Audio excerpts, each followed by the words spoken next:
બીજો પણ જેની સુરતા જાગૃત હોય, જેની સુરતા પરવીણ હોય, એનો મર્મ જાણી શકે. તમે જો સત્સંગમાં ખુમારી કેવી, એ ખુમારી જીવન પર્યંત રહેવી પડે.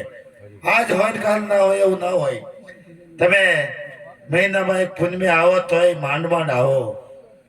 12 મહિને ગુરુ પૂનમે જવું હોય તો આપણને ઘણું બધું એમ થાય કેમ જશો, પણ ધન્ય છે મહિનામાં એક દિવસ ગુરુ માટે કાઢે છે. ધન્ય છે જે ખંતથી ગુરુ પૂનમે આવે છે. અને આ જીવનમાં હર હંમેશ ગુરુને સેવવાની જરૂર છે. તો ધન્ય છે વિવેકાનંદ મહારાજને. હવે આ સભામાં સંતવાણી રજૂ કરનારા કરશનભાઈ છે. આપણે વશરામ મહારાજ નાના માતા પધાર, એનો પણ લાભ લેવાનો. ત્યાર પછી આપણે સંતવાણીનો દોર આગળ જશે. પણ એની પહેલા સમર્થ સંત અહીં બિરાજમાન છે એવા સાગરનાથ મહારાજને મારી નમ્ર વિનંતી, તમે પધારો.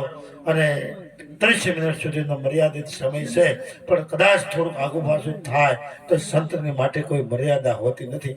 તો પધારો સાગરનાથ મહારાજ.